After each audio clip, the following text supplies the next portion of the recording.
There are 85 different edits in Fortnite and thousands of different scenarios you'll find yourself in, where in a fraction of a second you need to choose the best peak. But really, all peaks, even obscure ones, even ones where you're halfway stuck underground, can be classified within these 5 categories: reaction, top side, bottom side, right side, and ping. Right side is the easiest, most recognizable one. It's your standard right hand peak on, say, a window or around a wall. Because Fortnite's camera is on the right side of your character, you're able to see and shoot around the right side of things before you would be able to on the left side. Pretty simple. Now, top side is probably the worst peak. Even though it's often risky and hard to pull off, when used correctly it does allow you to hit max damage shots without return damage. The best example of this is the half wall.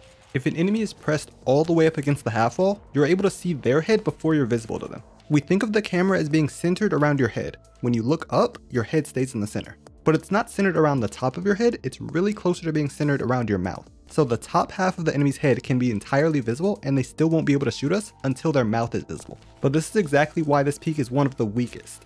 Technically, this peak does give you an advantage, but if they're a little bit too high, you're shot. If they jump, you're shot. Conversely, bottom side is the safest category of peaks, but it's often hard to implement. Since the camera's pivot point is around your mouth, that means there's a tiny bit of your head that can show with a top side peak, but their entire body can be visible with a bottom side peak before they're able to shoot you. As long as you're further away from the wall, this kind of peak gives you a great advantage. They can't crouch under it, they can't jump out of it because they'll still have to land, and if they start backing up, there's enough time for you to back up in response before you're visible, unlike with the top side. The problems are: 1, there's no edit that just cuts off the bottom of a wall like this. It would be great, but usually you have to use an edit that isn't exactly what you're looking for, like a bottom right edit, or find unique situations where this can be applied. The second problem is that you can only hit body shots with this peak. Sometimes this isn't a problem at all, but sometimes you really need to go for a headshot to end a fight immediately. But if both you and the opponent are on low health, this is perfect. You can get the elim with just a body shot anyway, so you can go for it with less risk of losing if your movement's a bit off. Now, reaction peaks, if you can even call them peaks at all, are just making both you and the opponent completely visible to each other.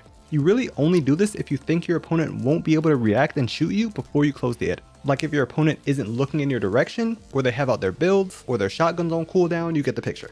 The idea is that they won't be able to take a shot at you at all, so might as well just open the edit as wide as possible so you have the easiest time hitting for as much damage as possible. Finally, the ping category isn't really separate from the other peaks. You don't choose a right hand peak or a ping peak. The ping category is always a factor in every peak, even if you play on 0 ping. Because in an ideal world, as soon as you move around a wall, your opponent would see you and be able to shoot you. But in reality, because there is latency between you and the opponent, you're both really seeing after images of where each other were.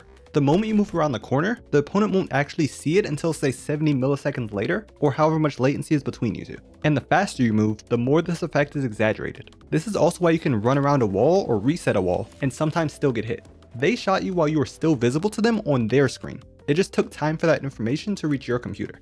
This effect is actually called Peeker's Advantage, but I'm calling it the ping category because I feel like it's confusing to call a category Peeker's Advantage when the whole video is about getting advantages from peeking, but those advantages from peeking are different from Peeker's Advantage, and so, never mind. The point is, you want to be the one moving into the peak as fast as possible, because if the opponent is moving into the peak and you're standing still, or even worse moving away from the peak, the opponent is going to have the advantage regardless of which edit you choose to make. For example, if you make a window edit but stand still at it and your opponent swings into the peak, because of ping, they will still be able to shoot you first, even though you have the better angle. You might not think this will matter as much for you depending on your ping, but it matters both what yours and your opponent's ping is, and nobody has actual 0 ping even if the client tells you that you do.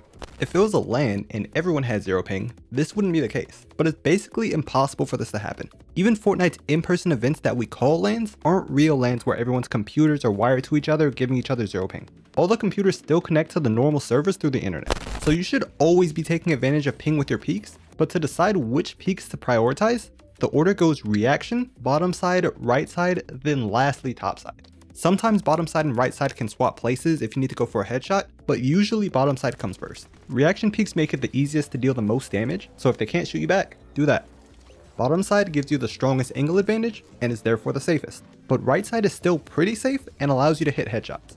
Finally, top side is such a weak angle that it's rarely the best option, but rarely is still more than never. Now, let's look at some actual examples on how you would choose which peaks to use in a fight. First, the most common situation, box to box, you just took their wall and they're trying to hide behind their cone. Well, they clearly know we're here and they're holding out their shotgun, so we can't reaction check them. And we can't make a bottom side peak since it requires you to be further away from the peak than them. If they're hiding all the way in the back, you can't use it. So that leaves us with the right side peak. And the wall edits that have a right side peak are windows, bottom right, top right, a 4-tile edit, and a left wall, and a half left wall. Look, I'm running out of names here, okay? If anybody can come up with something better, let me know. But anyway, against most of these edits, the opponent can still hide behind their cone. Windows, they can hide. Bottom right, still nope. The only ones that give you an angle are the top right and the left wall. But the left wall has so little health that the enemy can just shoot it with any shotgun to break the wall and take it back. So that's why the top right edit is usually used here. Everyone knows that's the edit they use in this situation, but it's important to know how you arrive at that conclusion. Now we can apply that to progressively more complex situations, like this one. Same situation, except they're at the front, moving left to right. And let's say you have traded damage once already, you hit them for 100 and they hit you for 50. Actually pause and think about what you would do here. Well, again, they're ready to shoot, we can't reaction check them, so we look at bottom side edits. This time we can use bottom side because they're close to the wall. Now the only bottom side edits are bottom right and bottom left. And yes, the bottom right edit is both a bottom side and a right side peak. Some edits can be in multiple categories depending on how you're using them. But here, both bottom right and bottom left work as long as you're opening the side opposite of where they are and moving into the peak. If they're on your left, do the bottom right edit and swing right. If they're on your right, do the opposite. Okay, now here's the last one. This one actually happened to me in game and I'm letting you know it's tricky. You're really gonna have to think outside the box for this one. Oh, brother, this guy stinks! So yeah, I was low on mats, storm was on us, so I tried to disengage and get sniped midair. So now I'm boxed up, pretty much out of mats, low on health in storm, but the opponent is also low health, seemingly low on mats, and is instead trying to move back and forth around my box looking for a shot when I open. What should I do? Well, can't reaction peek, and they're halfway underground, so the bottom right and bottom left edits won't work as bottom side peaks, because their head would be where their legs normally are. However, wall edits aren't the only way to get bottom side peaks. If I instead edit the floor and cone out of the way, I've made a bottom side peak where I can shoot their lower body. This is why it's important to know the why behind the edits you make, because in real games you're not always perfectly between tiles or on flat ground. Sometimes you're in a building with weird walls that won't let you place builds. Sometimes you're fighting along the edge of a cliff, and sometimes the ground is just slanted. But knowing the why allows you to more easily adapt to various situations. So you want to fight? You know, sometimes in life it isn't about what the outcome was. What's important is that I VOD reviewed and learned from the past to become a better version of myself for the future. So you died. Yeah, I tried to do a right side peek instead and then panicked when it wasn't working. Anyway, you won't always have to go through this whole checklist in your head. You instead build a mental flowchart that grows over time. The flowchart starts simple with stuff like the first example. If they're hiding behind their cone, you do a top right. Then you add to it. If they're right up against your wall, bottom right or bottom left. Once you get to all the situations that occur commonly, eventually you get all the way out to when the ground is slanted and other obscure situations. Knowing how to figure out the right option in each scenario is the key to building the right habits into your flowchart. Even if you made the mistake in-game already, it's important for you to be able to identify what the correction should be after the fact. Because if you don't, you'll do the same mistake the next time and build bad habits. And once you build a bad habit, it's much harder to change it than learning it properly in the first place. It's like people who, even though they've told themselves 100 times not to, will die because they jumped into a box with no advantage at all. Regardless of if you realize it or not, you already have your own mental flowchart. But when you look at your own gameplay, you should ask yourself if your flowchart is a good one or if you need to make some changes. Your flowchart is why you play how you play. Your flowchart is your playstyle. When you see an opponent trying to rebox, what is your instinct to do? Not everyone's flowchart is supposed to look exactly the same. Different people will have different playstyles. But there's a difference between having a different playstyle and making mistakes. Choosing to make a window edit instead of a top right can be a differing playstyle. But if you instead choose to open the wall completely and just hope you hit harder, not so much. Hopefully this makes it more clear how you can know which edits to make.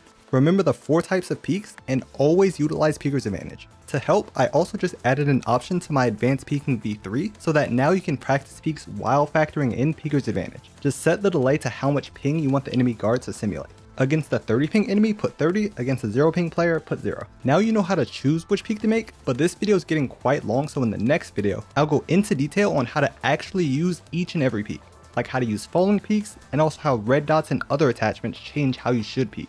Here's the map code if you want it, and until next time, farewell.